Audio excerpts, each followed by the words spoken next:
1917년 여름 오클라호마의 한 노부부는 63일간의 극심한 가뭄 속에서도 정원 전체를 살려냈습니다. 그들에게는 전기도, 자동 호스도, 값비싼 비료도 없었습니다. 오늘날 우리는 높은 화단 시스템, 살충제, 화려한 현대식 정원, 각국이 도구에 수백 달러를 씁니다. 하지만 업계에서 여러분이 알기를 원치 않는 진실이 있습니다.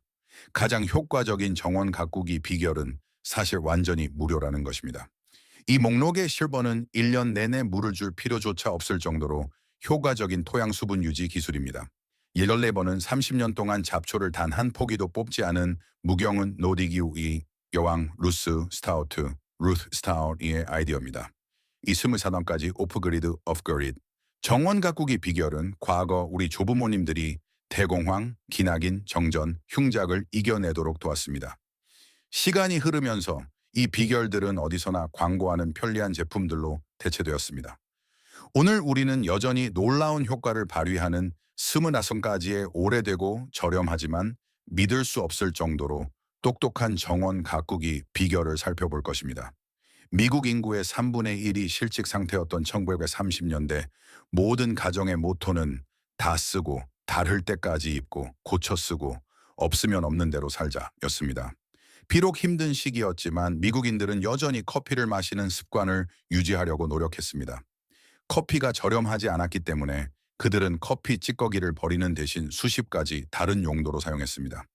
인내심 많은 할머니들은 종종 베이킹 시트에 커피 찌꺼기를 펴 바르고 모래처럼 고와질 때까지 햇볕에 완전히 말렸습니다.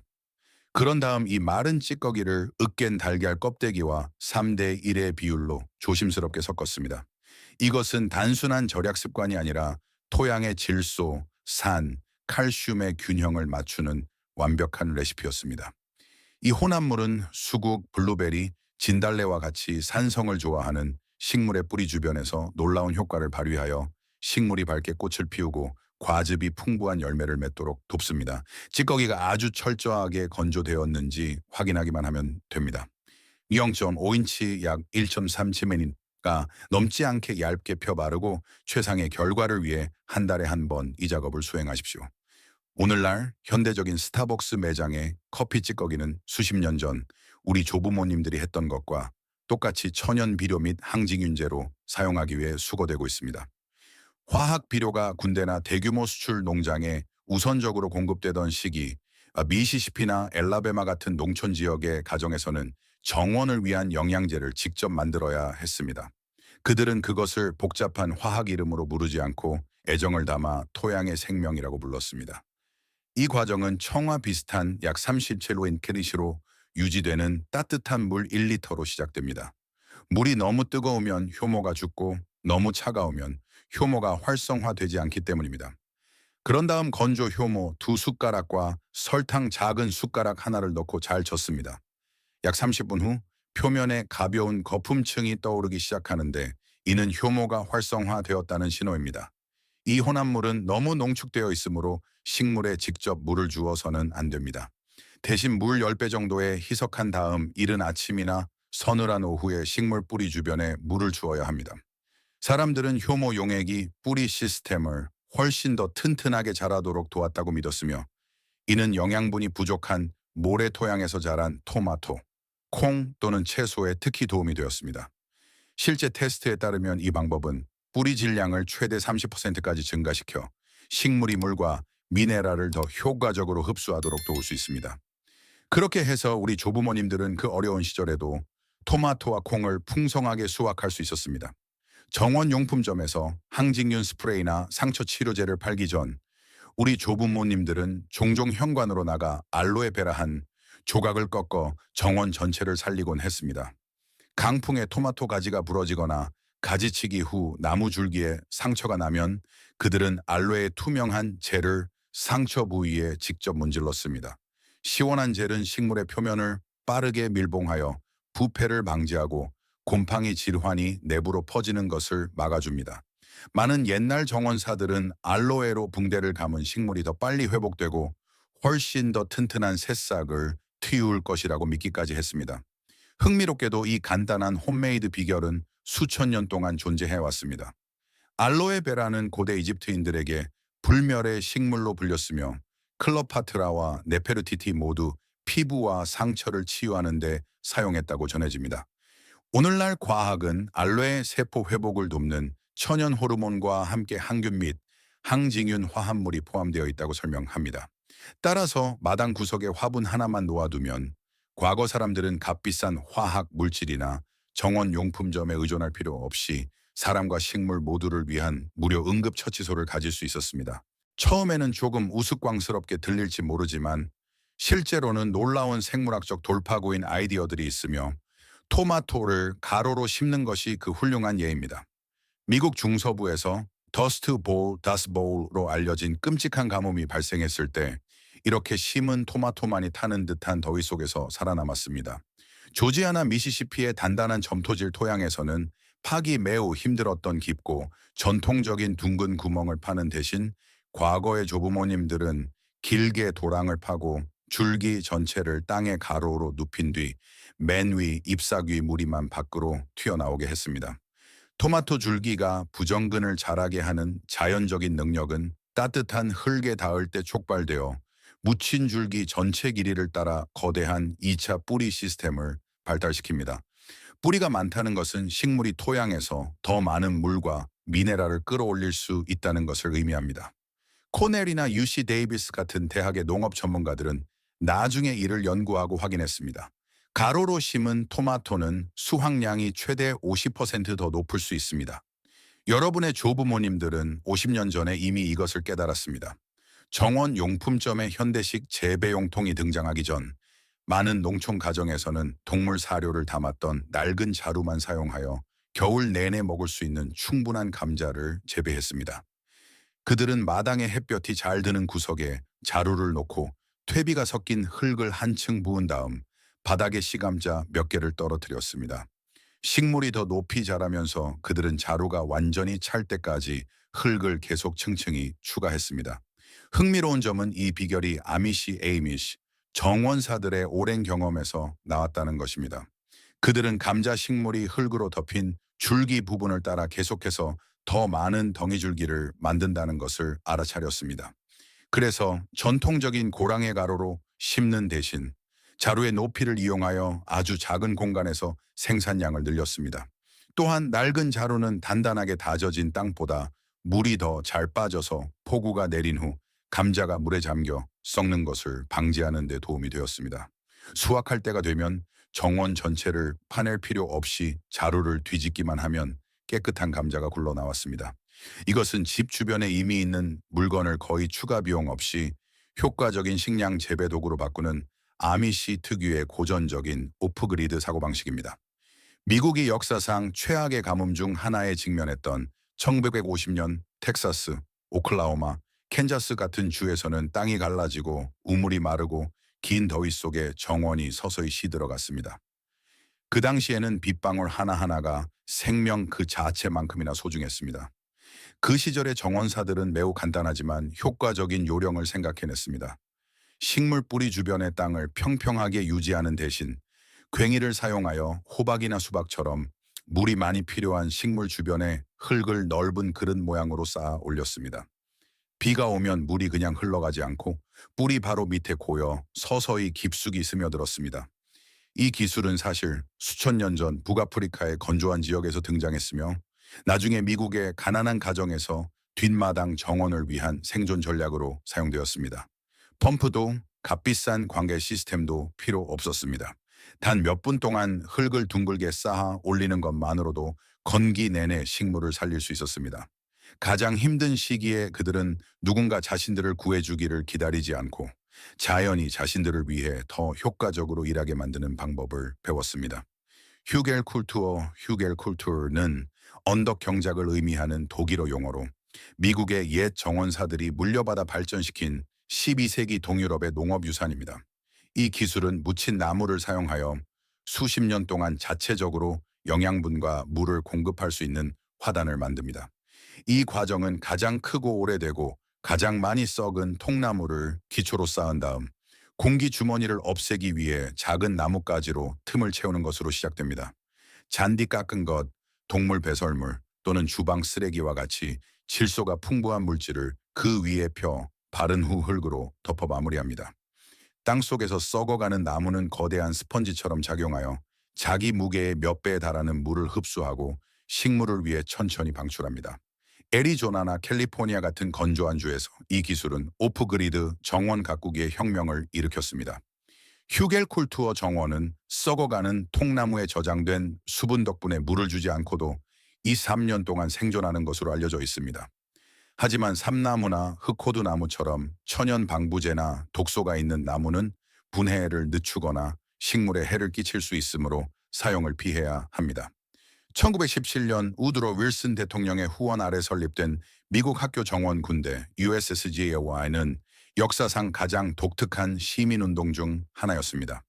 25만 달러의 예산으로 이 프로그램은 수백만 에이커의 도시 공터를 식량 공급원으로 바꾸어 제1차 세계대전으로 지친 농업 시스템의 부담을 덜어준다는 단 하나의 궁극적인 목표를 가지고 있었습니다. USSGA의 특별한 점은 정원 가꾸기의 군사화였습니다. 아이들은 단순한 학생이 아니라 토양의 군인이었습니다. 이 프로그램은 하사부터 대위까지 완전한 계급 체계를 설정하고 천 패치, 금속 배지, 특수 유니폼을 갖추어 잡초 뽑기나 비료 주기 같은 힘든 일을 영광스러운 전투 임무로 탈바꿈시켰습니다. 아이들은 pH 수준을 확인하고 주방 쓰레기로 퇴비를 만들고 자연적인 방법으로 해충을 죽이는 방법을 배웠습니다. 수백만 명의 어린 군인들은 원조에 의존하는 대신 뒷마당과 옥상에서 식량 인격분을 만들어냈습니다. 아이들에게 군사 심리학을 사용하는 것이 논란이 되기도 했지만 USCEA에는 규율과 생존 기술을 가르치는데 큰 성공을 거두었습니다. 이것은 제2차 세계 대전의 유명한 빅토리 가든, 빅토리 가든스의 전신이었으며 노동이 이상과 결합될 때 공동체의 힘이 국가 전체의 운명을 바꿀 수 있음을 증명했습니다. 모든 차고가 화학 스프레이와 산업용 살충제로 가득 차기 전 우리 조부모님들은 부엌에 항상 있는 저렴한 백식초 한 병으로 개미를 처리했습니다. 채소밭 주변에 개미가 줄을 서기 시작하거나 식량 저장실로 기어 들어가는 것을 보면 그들은 식초와 물을 1:1 비율로 섞어 개미의 이동 경로, 화단 밑동 주변 또는 둥지 근처의 틈새에 뿌렸습니다. 하룻밤만 지나면 땅에 독을 뿌리지 않고도 그 붐비던 개미떼가 거의 완전히 사라지곤 했습니다. 나중에 연구를 통해 이 간단한 오프그리드 비결이 왜 그렇게 효과적인지 마침내 밝혀졌습니다. 식초의 강한 산성 냄새는 개미가 의사소통하고 군집 전체를 안내하는 데 사용하는 페로몬 흔적을 끊어버립니다. 냄새 신호가 지워지면 개미는 먹이를 찾는 능력을 거의 상실하고 다른 곳으로 이동할 수밖에 없습니다. 당시 사람들이 이 비결을 좋아했던 이유는 믿을 수 없을 정도로 저렴하고 토양에 안전하며 꿀벌이나 나비 같은 유익한 곤충에 해를 끼치지 않았기 때문입니다. 모든 해결책이 값비싼 화학 약품병으로 상업화되는 시대에 많은 사람들이 부엌 구석에 있는 그 오래된 식초병으로 돌아가 때로는 가장 단순한 방법이 가장 지속 가능하게 작용한다는 것을 깨닫고 있습니다. 돈이 부족하고 농자재 상점이 수십 마일 떨어져 있던 힘든 시절, 우리 조부모님들은 식물이 병들 때마다 약을 사러 달려갈 수 없었습니다. 묘목 한 판이 죽으면 다가오는 겨울 내내 먹을 채소 공급원을 잃는 것을 의미할 수도 있었습니다. 그래서 우리 조부모님들은 부엌에 있는 것을 활용하여 정원을 구하는 방법을 배웠습니다. 가장 기발한 비결 중 하나는 계피 가루를 사용하여 곰팡이 질환으로부터 어린 식물을 보호하는 것이었습니다. 씨앗을 뿌린 후 그들은 종종 축축한 흙 위에 계피를 얇게 뿌리거나 갓 자른 꺾어꽂이 가지 끝에 계피를 묻힌 후 땅에 꽂았습니다. 그리고 흥미로운 점은 이 비결이 정말 효과가 있다는 것입니다. 계피의 천연 화합물은 강력한 항진균 특성을 가지고 있어 춥고 축축한 밤을 보낸 후 묘목 한 판 전체를 쓰러뜨릴 수 있는 모잘록병을 예방하는 데 도움이 됩니다. 또한 식물의 상처가 더 빨리 마르도록 돕고 번식 중 줄기 썩음을 제한합니다. 과거 사람들은 천연 항진균제라는 용어는 몰랐을지 모르지만 한 가지는 이해했습니다. 정원은 집 주변에 있는 것으로 스스로를 보호해야 한다는 것입니다. 그리고 때로는 한철 수확물 전체를 살리는 비결이 난로 옆에 있는 작은 계피 가루 한 꼬집에 불과했습니다. 대부분의 옛 미국 가정에서는 달걀과 고기를 얻기 위해 닭, 오리 또는 거위를 길렀습니다. 가금류를 도축한 후한 깃털은 질기고 잘 타지 않기 때문에 다루기 힘든 쓰레기로 여겨지는 경우가 많았습니다. 하지만 지혜로운 할머니들에게 이것은 숨겨진 영양의 보물이었습니다. 할머니는 종종 씨앗을 뿌리거나 묘목을 심기 전에 깃털을 두껍게 파서 심는 구멍의 맨 바닥에 놓곤 했습니다. 그 비밀은 깃털의 구조에 있는데 주성분은 질소가 매우 풍부한 단백질인 케라틴입니다. 습한 토양에서 미생물은 느린 분해 과정을 시작하여 케라틴을 필수 영양소로 바꿉니다. 현대 과학은 깃털에 최대 12%에서 15%의 질소가 포함되어 있음을 확인했으며 이는 일반적인 동물 배설물보다 훨씬 높은 수치입니다.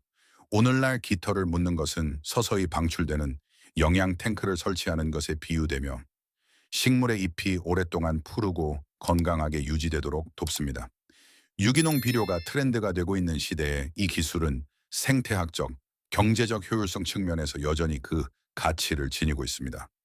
가금류 깃털이 없더라도 옛날 사람들은 사람의 머리카락도 비슷한 케라틴 구조 때문에 비슷한 효과가 있다고 서로 이야기하곤 했습니다.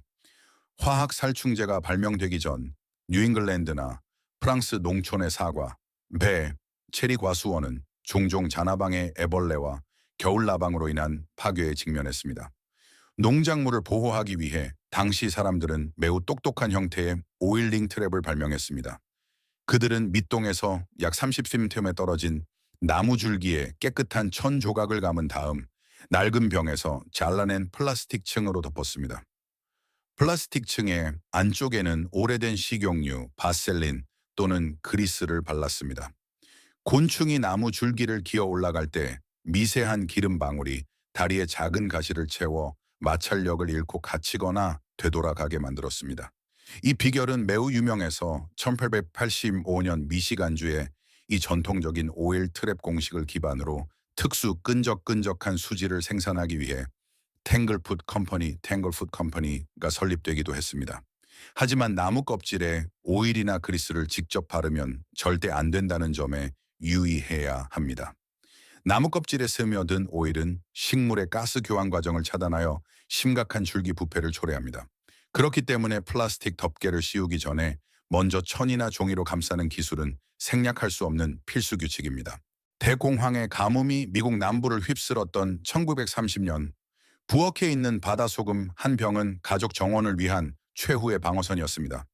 흰가루병에 하얀 먼지가 겨울을 위해 비축해둔 필수 전분인 호박의 잎을 흐릿하게 만들기 시작하던 그 화창한 8월의 오후에 그들은 귀중한 물 1리터에 소금 1티스푼을 희석했습니다.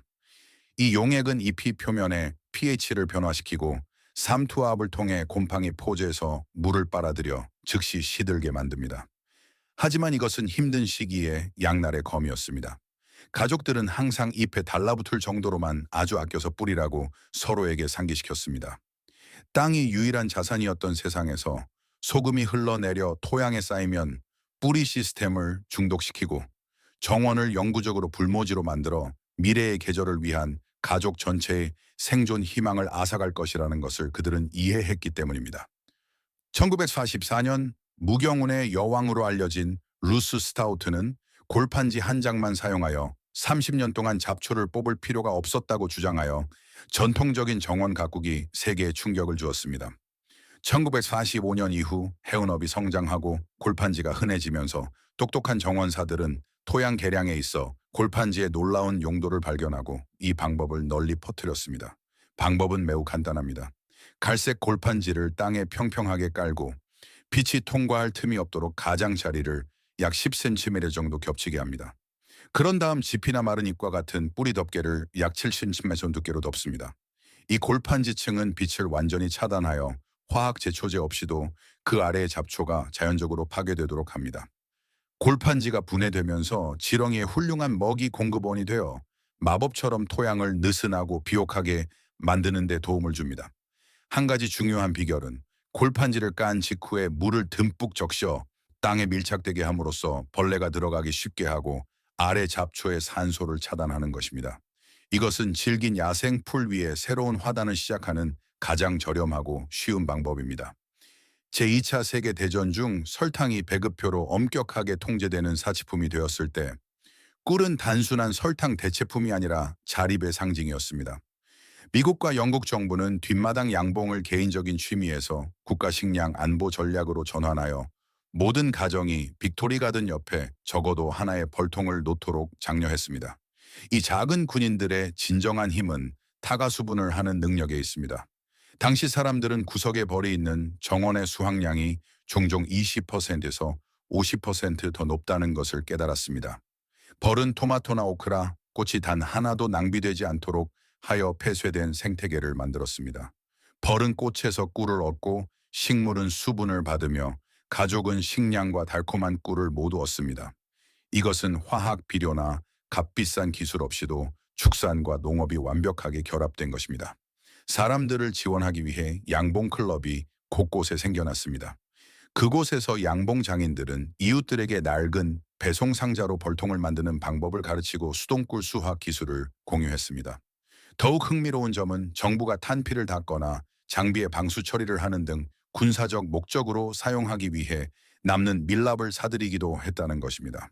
옛날 정원에서 시금치나 토마토가 물을 잘 주었는데도 잎이 노랗게 변하는 징후를 보이기 시작하면 사람들은 그것이 철분 부족으로 인한 토양의 구조 요청이라는 것을 알았습니다. 복잡한 미량 영양소 비료를 사는 대신 아미시 정원사들은 종종 이미 녹슨 낡은 쇠못을 사용했습니다. 그들은 빗물통에 못몇 개를 떨어뜨리고 산화 과정이 천천히 일어나도록 잠시 두었습니다. 철이 물과 공기에 닿으면 소량의 용해된 철 이온을 방출합니다. 이것이 식물 뿌리가 가장 쉽게 흡수할 수 있는 형태입니다. 이 통의 물을 식물에 주는 것은 자연스럽고 안전한 철분 보충 요법과 같았습니다. 짧은 시간 후에 노란 잎은 다시 짙은 녹색으로 변하기 시작했고 식물은 활력을 되찾고 더 안정적으로 자랐습니다. 이 작은 비결은 비용이 전혀 들지 않았으며 버려진 물건을 사용하여 식물의 중요한 생화학적 문제를 해결했을 뿐입니다. 이는 폐쇄된 생태계에서는 진정한 쓰레기가 없다는 것을 상기시켜 줍니다. 우리가 사용하는 방법을 안다면 모든 물건은 새로운 자리와 가치를 찾을 수 있습니다. 1950년대의 뜨거운 태양 아래 뒷마당 정원으로 걸어 들어가면 어린 묘목을 덮고 있는 투명한 비닐봉지가 마치 미니어처 온실처럼 보이는 것을 볼 수 있었습니다. 당시 플라스틱은 혁명적인 발명품이었고 정원사들은 어린 새싹을 보호하기 위해 이를 빠르게 사용했습니다. 화분 위에 깨끗한 봉지를 씌우고 작은 말뚝을 사용하여 봉지가 잎에 닿지 않게 함으로써 그들은 완벽한 폐쇄 생태계를 만들었습니다. 내부 습도는 70%로 일정하게 유지될 수 있었으며 이는 묘목에 대한 수분 증발의 압력을 최대한 최소화하는 데 도움이 되었습니다.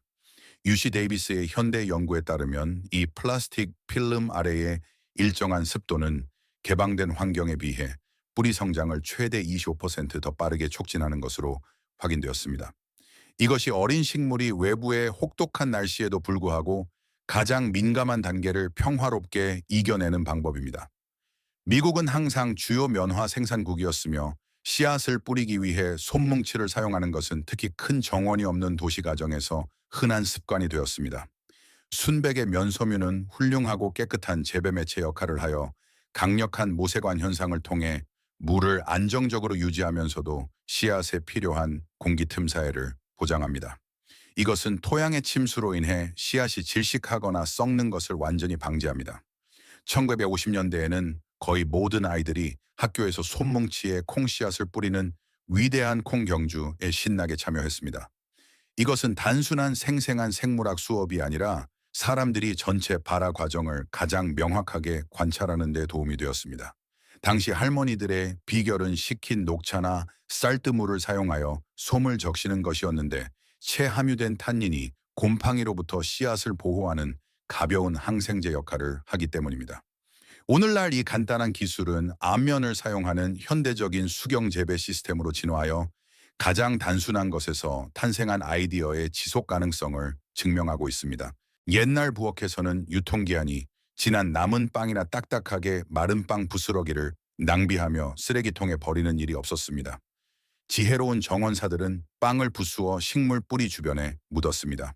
빵이 토양의 수분과 만나면 자연적인 발효 과정을 시작하여 유익한 곰팡이와 토양 미생물을 위한 매우 풍부한 먹이 공급원이 됩니다. 이 과정은 미생물 공생 네트워크의 지원 덕분에 식물의 뿌리 시스템이 더 튼튼하게 자라도록 자극합니다. 특히 발효된 빵 특유의 냄새는 토양을 느슨하고 통풍이 잘 되며 영양분이 풍부하게 유지하도록 돕는 천연쟁기 기계인 지렁이를 끌어들이는 효과도 있습니다. 이것은 화학 비료를 사용하지 않고 토양 건강을 증진하는 좋은 방법입니다. 이 작은 비결은 음식과 토양 생명의 관계를 이해하고 평범한 주방 제품을 정원을 위한 강력한 촉매제로 바꾸는 우리 조부모님들의 정교함을 보여줍니다.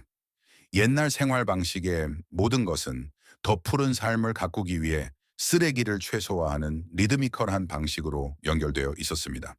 골판지에서 버섯을 재배하는 것은 사실 인간이 썩어가는 나무에서 버섯이 자라 환경을 정화하는 깊은 숲의 마법 같은 과정을 빌려온 방법입니다. 우리 조부모님들은 원래 나무로 만든 제품인 골판지를 집에서 버섯을 키우는 재배 매체로 사용했습니다. 골판지를 평평하게 깔고 물에 담가 부드럽고 촉촉하게 만들었습니다. 그런 다음 샌드위치에 속을 넣는 것처럼 층 사이에 버섯 포자를 뿌렸습니다. 그런 다음 전체 블록을 어둡고 서늘한 구석에 두어 버섯이 자라게 했습니다. 골판지의 풍부한 셀룰로스 구조는 버섯 균사체의 이상적인 먹이 공급원입니다. 나중에 균류학의 현대 연구는 골판지가 식용 버섯을 위한 가장 안전하고 효과적인 재배 매체 중 하나임을 확인했습니다. 이 비결을 실행할 때 가장 중요한 것은 습도를 고르게 유지하고 원치 않는 곰팡이의 성장을 피하기 위해 깨끗한 환경을 보장하는 것입니다.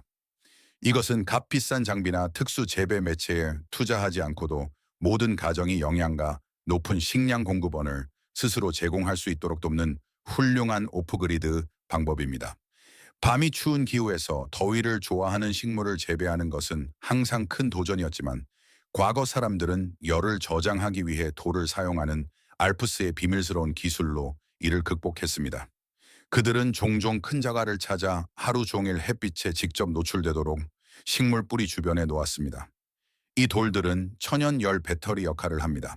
낮에는 태양 에너지를 흡수하여 뜨거워집니다. 그런 다음 추운 밤에는 조용히 열을 발산하여 식물의 뿌리 부분과 아래쪽 줄기를 따뜻하게 합니다.